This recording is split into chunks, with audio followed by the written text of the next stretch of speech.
পার্বতীপুর আসলে দেখা যায় ট্রেন থেকে লোকোমোটিভকে খুলে ফেলা হয়, তারপর সেটি কোথায় যেন চলে যায়। পক্ষান্তরে অপর একটি ইঞ্জিনকে ট্রেনের সাথে লাগানো হয়। ইঞ্জিন আসলে তার বাড়িতে যায়, যাকে বলা হয় লোকোশেড।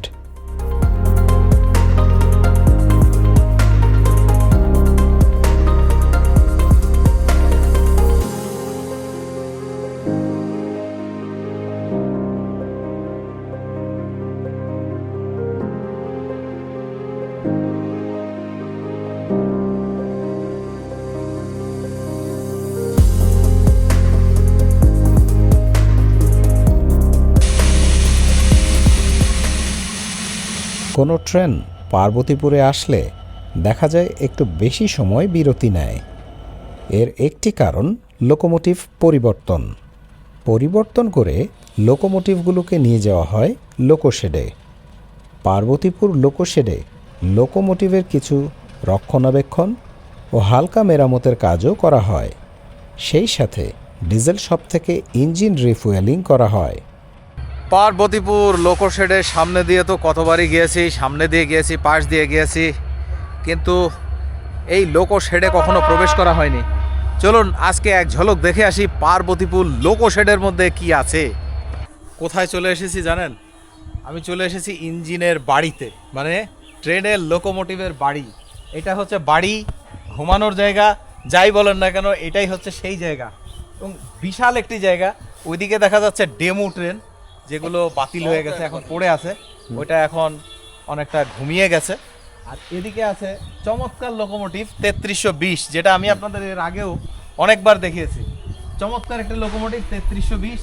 তাছাড়াও ওইদিকে আছে অনেক ঐতিহাসিক লোকো, মানে অনেক পুরনো লোকো, এগুলো এখন আর চলে না। এগুলো হচ্ছে 2200 সিরিজের যে লোকোমোটিভগুলো, সেগুলো এখানে বেশ কয়েকটা 2200 সিরিজের লোকোমোটিভ আছে। আরও কিছু দেখতে চাইলে সাথে থাকুন। এখানে চমৎকার বেশ কিছু লোকোমোটিভ আছে, যেগুলো দেখলে অনেকটা নস্টালজিয়ায় পড়ে যেতে হয়। মনে পড়ে যায় সেই পুরনো দিনের কথা। এই হচ্ছে আমাদের দেশের ব্রড গেজ এবং মিটার গেজ লোকোমোটিভের ঘর, যেখানে লোকোমোটিভ আসে, টুকিটাকি মেরামতের কাজ থাকলে সেগুলোও করা হয়, এবং তাছাড়াও লোকোমোটিভের বাসা, ঘর, আস্তানা যাই বলেন, এটা হচ্ছে লোকোমোটিভের ঘর। এগুলো শুধু লোকোমোটিভই না, এটা হচ্ছে ডেমো ট্রেন। আর এই পাশে আছে সব লোকোমোটিভগুলা। লোকোমোটিভের মধ্যে চমৎকার লোকোমোটিভ হচ্ছে 3300 সিরিজের লোকোমোটিভ, এটা আপনাদের আমি এর আগেও দেখিয়েছি। আর তাছাড়া ওইদিকে 2200 সিরিজের অনেকগুলো লোকোমোটিভ আছে। এই লোকোমোটিভগুলো এখন আর ব্যবহার হয় না, অকেজো হয়ে গেছে, এই জন্যই এখানে রেখে দেওয়া হয়েছে। এখানে অনেকগুলো লোকোমোটিভ এই যে পড়ে আছে আমরা দেখতে পাচ্ছি। এটাকে কি হিসেবে কাজে লাগানো যায় বা কি করলে সেটা রেলওয়ের জন্য ভালো হইতে পারে? আমাদের বাংলাদেশ রেলওয়েতে অনেক প্রকারের লোকোমোটিভ আসছে, মানে অনেক সিরিজের আর কি। এখন এই সিরিজের লোকোমোটিভগুলোর ভিতরে অনেক সিরিজের লোকোমোটিভ অকেজো প্রায়। এই লোকোমোটিভগুলোকে বাংলাদেশ রেলওয়ে আমার জানা মতে টেন্ডারের মাধ্যমে বিক্রি করে। আসলে লোকোমোটিভগুলো যদি বিক্রি না করে আমাদের এই স্বল্প পরিসরে লোকোশেডের আশেপাশে যেখানে হোক একটি জায়গায় সুন্দর একটা জায়গা চয়েস করে যদি মিউজিয়াম করে এক একটা সিরিজের 2টি করে লোকোমোটিভ কিংবা 3টি করে লোকোমোটিভ সংরক্ষণ করে একটা মিউজিয়াম জাতীয় যদি করা যায়, তাহলে আমার মনে হয় অনেক ভালো একটা আউটপুট পাওয়া যাবে বাংলাদেশ রেলওয়ে এই সেক্টরটা থেকে।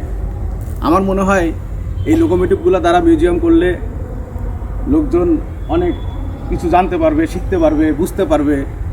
যে লোকোমোটিভগুলো দিয়ে জাদুঘর বা মিউজিয়াম তৈরি করা হলো, এতে নতুন যারা চাকরি করতে আসবে তারাও এরকম বিভিন্ন যন্ত্রপাতি সম্পর্কে কিন্তু জানার সুযোগ পাবে। এই বিষয়টা একটু বলেন। তারপরে আরেকটি বিষয় হচ্ছে এই যে পুরাতন সিরিজের লোকোমোটিভগুলো আছে, বিভিন্ন সিরিজের এই লোকোমোটিভগুলো যদি সংরক্ষণ করা হয়, নতুন যারা আমাদের এখানে চাকরিতে আসবে এলএম হিসাবে কিংবা ফিটিং সাইডের যারা আছে আর কি, তাহলে তারাও এই জিনিসগুলো থেকে অনেক কিছু জানতে পারবে, শিখতে পারবে। আসলে যে কোন পার্টস থেকে কোন পার্টস কীভাবে কাজ করে, কোন লোকোমোটিভে এই পার্টসটা কীভাবে সেট আপ ছিল, এই লোকোমোটিভের পার্টস এটাতে কীভাবে সেট আপ ছিল, এই জিনিসগুলো তারা বুঝতে পারবে, জানতে পারবে, দেখতে পারবে।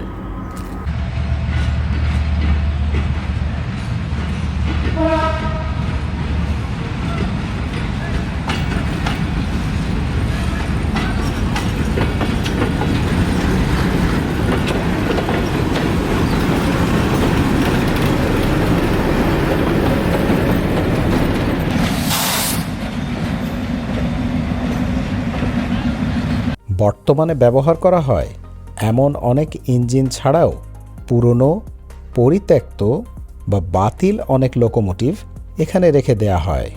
এজন্যই এর নাম ইঞ্জিনের বাড়ি।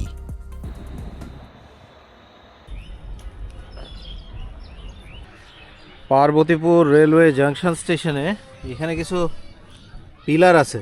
এই পিলারগুলো এখানে দেখা যাচ্ছে ইবিআর লেখা, অর্থাৎ ইবিআর মানে ইস্টার্ন বেঙ্গল রেলওয়ে Z41, হয়তো 1941 সালের পিলার, এখনও পর্যন্ত বহাল তবিয়তে আছে।